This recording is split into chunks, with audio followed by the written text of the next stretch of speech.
Baik, perkenalkan saya Heldi Eka Putra yang akan bertindak sebagai Member of Government. Pidato akan saya mulai dalam hitungan 3, 2, 1. Kami merasa tim yang mampu memenangkan perdebatan kali ini adalah tim yang mampu menjelaskan kepada Anda, Dewan Juri yang terhormat, mengapa pada proposal mereka, goals kita untuk menciptakan suatu lingkungan yang lebih baik dan sehat akan lebih tercapai secara efektif dan maksimal.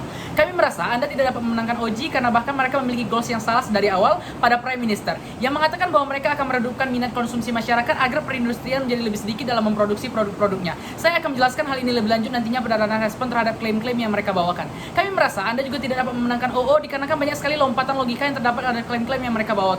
Bahkan ada sebuah pernyataan dari Deputy Leader of Opposition yang justru menunjukkan bahwa mereka telah tegak di belakang kami untuk mendukung mosi perdebatan. Oke, masuk kepada ranah respon terhadap proposal yang telah diajukan oleh OG dan OO. Masuk ke proposal OG. 1. Mereka mengatakan bahwa permintaan energi serta permintaan terhadap produk merupakan hal yang kemudian menjadi permasalahan pada hari ini, sehingga kita harus merubah gaya hidup masyarakat agar tidak lagi menjadi konsumtif. 2 layer respons. A. Permasalahan yang sedang kita bahas bukanlah apakah tentang masyarakat tersebut konsumtif atau tidak terhadap sebuah produk ataupun hal-hal semacamnya.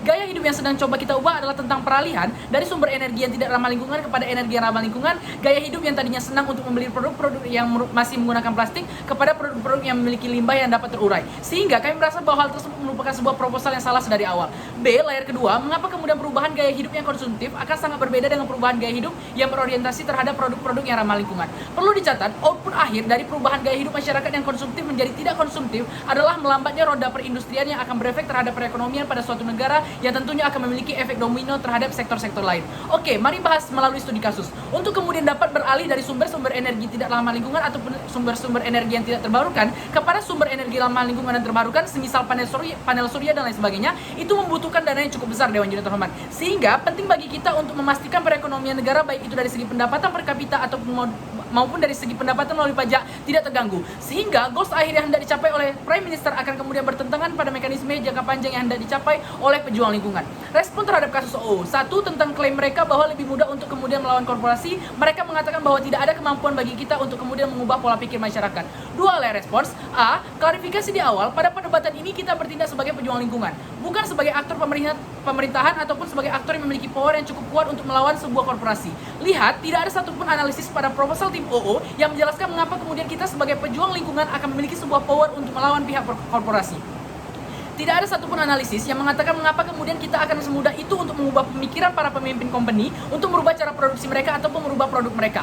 Layer kedua yang B, bahkan pada salah satu klaim mereka mengatakan bahwa 70% penghasil polusi atau gas rumah kaca terbesar adalah top 100 company.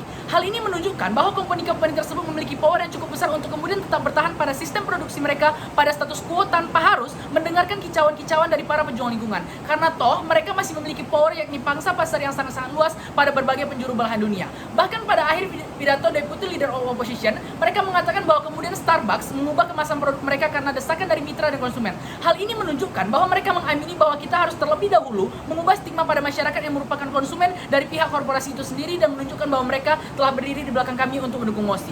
Oke, kemudian yang kedua, mereka mengatakan bahwa kita akan membuat peraturan perundang-undangan sehingga para korporasi akan secepat itu untuk mengubah sistem produksi mereka. 2 layer respons. A. Sekali lagi Anda harus paham bahwa kita tegak pada mosi sebagai pejuang lingkungan. Tidak ada satupun analisis mengapa kemudian para pejuang lingkungan akan sekuat itu untuk mendesak pemerintah untuk mengeluarkan kebijakan yang demikian. Karena pada akhirnya pemerintah tetap mendapatkan pajak-pajak dari korporasi-korporasi tersebut, pemerintah tetap mendapatkan benefit melalui meningkatnya roda perindustrian serta hal-hal semacamnya. Layer kedua, oke, mari bahas pada best case di mana pemerintah akan mengeluarkan peraturan perundang-undangan. Ketika pihak korporasi sadar bahwa ia tidak akan mendapatkan profit yang sebesar itu pada sebuah negara, maka namun akan masih ada profit yang dapat didapatkan ketika mereka memutuskan untuk memindahkan perusahaan serta pabriknya ke negara lain. Karena ia melihat secara jelas bahwa toh masih banyak konsumen yang masih menggemari produk mereka pada negara-negara lain. Sehingga pada akhirnya mekanisme ini juga tidak akan efektif atau bahkan perusahaan tersebut masih bisa mengekspor barangnya ke negara yang sebelumnya, karena tidak mungkin jika kemudian kita bahkan membatasi ekspor hanya dikarenakan mengandung unsur plastik pada produknya.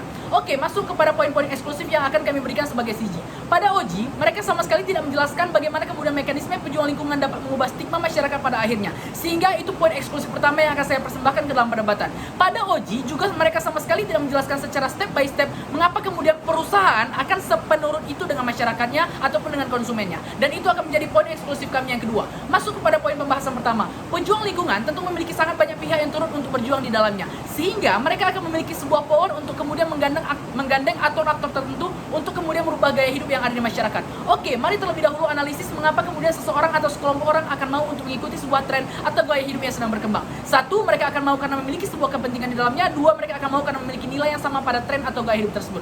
Oke, lantas siapa aktor yang kemudian akan kami gandeng sebagai aktivis lingkungan? Dua aktor, satu influencer, dua pemerintah. Mengapa kemudian mereka akan mau? Satu, influencer. Mereka merupakan aktor yang kemudian berorientasi terhadap insight yang akan mereka dapatkan dari para pengikutnya ataupun dari masyarakat yang lebih luas. Ketika mereka kemudian menunjukkan bahwa mereka sepeduli itu dengan lingkungan serta sepeduli itu dengan masa depan dari bumi, maka mereka akan mendapatkan banyak sekali rasa respect dari masyarakat yang akan berujung kepada peningkatan insight mereka sebagai influencer.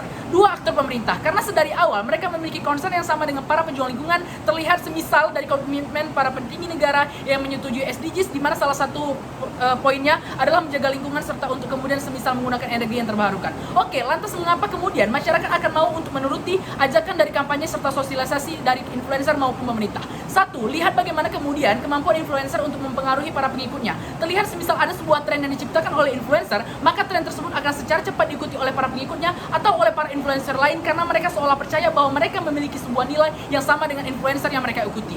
Lihat, semisal contoh ketika seorang influencer mulai mengkampanyekan tentang penggunaan botol minum isi ulang ataupun tumbler yang kemudian akan men-trigger berbagai pengikutnya untuk mengikuti perilaku tersebut. Dua, tentang aktor pemerintah. Karena pada sekelompok masyarakat, mereka masih sangat-sangat percaya akan anjuran pemerintah, sehingga ini akan cukup membantu serta mendorong sekelompok masyarakat untuk kemudian mengubah gaya hidup mereka, semisal tidak lagi menggunakan plastik dan hal-hal semacamnya. Oke, masuk kepada poin eksklusivitas yang kedua. Kenapa kemudian korporasi akan sepenurut itu dengan konsumen mereka? Hal ini sama sekali tidak dijelaskan secara step by step oleh Oji dan ini akan kami ambil sebagai poin eksklusif CG. Pihak korporasi merupakan pihak yang pada akhirnya berorientasi kepada satu bidang yakni profit. Dan profit hanya akan didapatkan ketika mereka memiliki konsumen untuk mengkonsumsi produk-produk mereka. Ketika pejuang lingkungan mengubah gaya hidup masyarakat untuk kemudian tidak lagi mengkonsumsi produk yang semisal masih menggunakan plastik, maka pihak korporasi akan kemudian terpaksa mengubah cara produksi mereka demi untuk tetap mendapatkan hati masyarakat tersebut. Sekalipun itu membutuhkan dana yang cukup besar, pada akhirnya hal tersebut akan kemudian dinilai sebuah investasi di awal untuk kemudian menuruti permintaan konsumen pada pasar yang sedang kita bahas. Pada kasus oposisi, sekalipun kita mendesak korporasi untuk mengubah produk mereka, namun ketika semisal masyarakat mereka merasa bahwa produk tersebut tidak lagi menarik untuk dikonsumsi dan lain sebagainya, maka pada akhirnya ketika gaya hidup masyarakat tidak berubah, sekalipun perusahaan tersebut mengubah produksinya, maka perusahaan tersebut justru akan tutup ataupun gulung tikar, sehingga yang paling penting adalah tentang mengubah gaya hidup masyarakat, bukan justru untuk mendesak pihak korporasi. Karena kekuatan terbesar suatu korporasi adalah pangsa pasar mereka. Ketika mereka kehilangan pangsa pasar, maka pada akhirnya mereka akan kehilangan kekuatan dari sebuah korporasi tersebut. Bangga untuk mendukung MOSI serta vote untuk closing government. Terima kasih. Sebelumnya, perkenalkan saya Putri Ahmadani, tindak sebagai leader of opposition. Saya akan mulai perdebatan dalam 3, 2, 1. Lihat masih perdebatan kali ini di mana kita mengusung mosi aktor, di mana sebenarnya tujuan dari aktor kali ini adalah pejuang lingkungan, di mana kita sebagai aktif harus memenangkan pertandingan kali ini, maka kita harus bisa membuktikan dua tujuan aktor pada pejuang lingkungan ini bisa terpenuhi. Tujuan pertama yaitu bagaimana sebuah aktor pejuang lingkungan di mana mereka menginginkan adanya lingkungan mereka akan tetap lestari dan tidak akan mendapatkan kerusakan yang lebih parah ke depannya. Yang kedua, bagaimana mereka bisa melakukan perbaikan terhadap kerusakan lingkungan yang telah terjadi pada saat ini, bukan. Sehingga tim yang bisa yang harus memenangkan pertandingan kali ini adalah tim bisa membuktikan dua hal tersebut, dan bagaimana sebenarnya setiap tim bisa memberikan dampak yang jauh lebih signifikan dan dampak yang lebih terminalisir, apakah dengan mengubah gaya hidup masyarakat atau dengan melawan institusi besar. Masuk kepada respon dan telah disampaikan oleh Sigi tadi. Sigi membawa dua argumentasi penting dalam perdebatannya. Pertama, Sigi mengatakan adanya orang-orang yang bisa diubah pola lakunya oleh aktivis lingkungan adalah orang-orang yang mempunyai kepentingan yang sama atau nilai yang sama atau moral yang sama dalam tujuannya. Sehingga mereka menarik interest terhadap lingkungan ini adalah orang-orang hanya sekelompok orang yang tertarik terhadap lingkungan saja dengan mereka menggunakan influencer dan penyebaran mereka selain sebagai macamnya. Oke, anggaplah sebenarnya pengguna influencer itu bisa terjadi secara masif di sisi mereka atau hal-hal demikian bisa menjadi perubahan di tengah masyarakat. Namun, apakah seluruh aspek bisa disentuh oleh pengguna influencer? Bagaimana orang-orang yang tidak menggunakan sosial media atau orang-orang yang tidak terkena atau orang-orang yang tidak mengikuti influencer tersebut dan hal-hal sebagai macamnya? Tentu hal itu tidak akan mendapatkan dukungan sebesar itu dari mereka, atau penggunaan aktor pemerintahan sebagai upaya sebagai pengubah pola hidup masyarakat. Menurut kami hal ini tidak sejauh itu efektif, karena menurut kami karena pemerintahan tidak mempunyai fokus yang cukup signifikan terhadap isu lingkungan. Misalnya di mana kita tahu bagaimana sebuah negara atau pemerintahan mereka lebih fokus pada peningkatan perekonomian atau permasalahan pendidikan sebagai macamnya, sehingga isu lingkungan menjadi isu yang sangat minor untuk dijustifikasi. Yang kedua, bagaimana tim CG juga mengatakan kepada kita semua bahwa sebenarnya mengubah perilaku itu dengan mengubah konsumen, maka hal ini akan selaras dengan perlakuan yang akan dihadapkan oleh institusi besar. Menurut kami, kita pada awalnya tidak bisa melakukan campaign dengan mengatakan atau mengubah pola dari kehidupan masyarakat. Otomatis ketika aktivis lingkungan atau pejuang lingkungan ini melakukan campaign, mereka harus menjelaskan kepada masyarakat bahwa tindakan yang mereka lakukan selama ini salah dengan menggunakan sampah plastik dan hal sebagai macamnya. Kita perlu sadar bagaimana karakteristik masyarakat, di mana masyarakat akan merasa bahwa mereka disalahkan atau mereka akan mempunyai pembelaan terhadap tindakan yang mereka lakukan. Banyak masyarakat melakukan misalnya penggunaan sampah plastik dan sebagainya karena praktisan yang diberikan dalam penggunaan sampah plastik, atau mereka bisa mengakses itu dengan mudah dan murah, bukan? Sehingga jika kita berfokus kepada untuk mengubah gaya hidup masyarakat dengan melakukan campaign ketika mengatakan pada masyarakat bahwa tindakan yang mereka tersebut salah, maka kita tidak akan mendapatkan dukungan dari masyarakat itu sendiri. Oke, masuk kepada eksklusivitas di tim CEO. CEO satu-satunya tim membawakan kepada Anda bagaimana sebenarnya tujuan dari aktor ini bisa terpenuhi, dan sebenarnya satu-satunya tim yang bisa membawa perdebatan ini lebih terarah ke depannya. Sebagai CEO, kami akan membuktikan lingkungan hidup akan jauh lebih terjaga di sisi kami. Mengapa? Ketika kita mendesak para institusi corporate yang lebih besar di kedepannya melalui campaign kita yang menerapkan misalnya isu-isu terkini yang sensitif, misalnya yang terjadi pada saat ini, kita para aktivis lingkungan menggunakan isu-isu seperti kura-kura yang mati karena mereka terlalu banyak memakan sampah-sampah plastik, atau hiu-hiu yang mati di pinggiran pantai karena mereka mengkonsumsi sampah-sampah plastik ke depannya, yang bisa menarik sisi kemanusiaan dari masyarakat itu sendiri, dan mereka merasa iba kepada hewan-hewan tersebut karena sisi kemanusiaan mereka sendiri. Dengan hal tersebut kita bisa memperlihatkan kepada masyarakat, walaupun sekalipun mereka tidak tertarik tidak memiliki interest pada lingkungan, tapi melihat hal-hal hewan-hewan yang mati seperti demikian, maka mereka akan mempunyai minat yang cukup besar untuk menghentikan penggunaan plastik dibandingkan mereka harus disalahkan seperti yang telah dinyatakan oleh CG sebelumnya. Bagaimana ketika campaign ini dilakukan, ketika kita mengemas isu-isu tersebut dalam campaign kita, misalnya kura-kura tersebut mati karena mereka memakan kemasan junk food yang cukup banyak, atau kita memperlihatkan bagaimana sebenarnya sampah-sampah junk food seperti McD misalnya, di mana orang-orang kura-kura tersebut memakannya dan ditemukan dalam kura-kura tersebut. Hal inilah yang akan menimbulkan ke sisi kemanusiaan masyarakat muncul dan memberikan dukungan kepada aktivis lingkungan untuk menghentikan atau melawan korporat atau perusahaan-perusahaan besar untuk memproduksi sampah plastik lebih besar ke depannya. Hal ini juga telah dibuktikan bagaimana saat ini McD telah menghentikan penggunaan sampah plastik sedotan mereka dengan tidak menggunakan sedotan plastik lagi, atau perusahaan-perusahaan lainnya karena adanya campaign-campaign yang telah dilakukan aktivis lingkungan seperti hal-hal demikian. Sehingga menurut kami, jika kita berbanding terbalik, jika kita mengikuti arahan dari CG, kita memaksa masyarakat untuk mengubah gaya perilaku mereka, di mana mereka akan merasa mereka disalahkan oleh aktivis lingkungan, sehingga mereka tidak mempunyai interest untuk melakukan perubahan terhadap kemampuan mereka. Dan kami rasa hal juga tidak worth it dilakukan, karena misalnya ketika kita harus melakukan campaign kepada orang-orang secara terbuka, kita tidak mengetahui bagaimana karakteristik masyarakat secara luas. Ada masyarakat yang progresif, ada yang konservatif, sehingga kita tidak bisa memasuki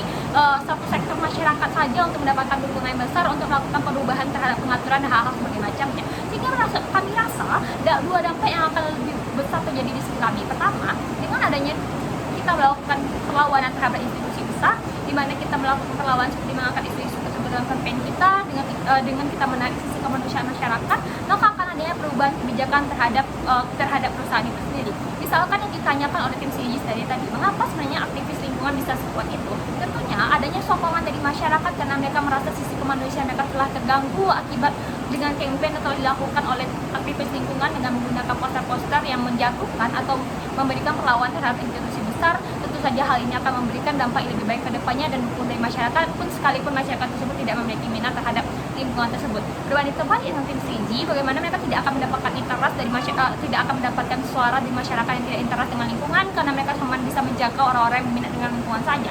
Atau yang kedua, nama baik akan adalah perubahan terhadap kebijakan terhadap pemerintah, karena pemerintah memperlihatkan campaign-campaign yang telah dilakukan oleh aktivis lingkungan tersebut, di mana sebanyak fauna dan fauna mereka sudah banyak mati, dan hal ini bisa dikaitkan dengan SDA sebuah negara kedepannya, sehingga hal ini akan menjadi jauh lebih buruk jika tetap diperjuangkan. Pun yang kedua, dampak baik yang akan ditimbulkan dengan adanya mekanisme ini bahwa masyarakat akan bisa menurunkan pembelian mereka ke depannya, karena mereka percaya hal ini akan merusak atau membunuh hewan-hewan yang lainnya, seperti campaign-campaign yang dilaksanakan oleh aktivis lingkungan. Sehingga menurut kami untuk melaksanakan campaign lingkungan ini yang paling penting dilakukan adalah bagaimana kita bisa menarik perhatian masyarakat dengan kita tidak menyalahkannya, namun kita bisa melawan institusi besar yang telah melakukan kesalahan terhadap produksi mereka, dan hal ini akan mendapatkan dampak lebih baik ke depannya. Sehingga vote untuk CEO. Terima kasih.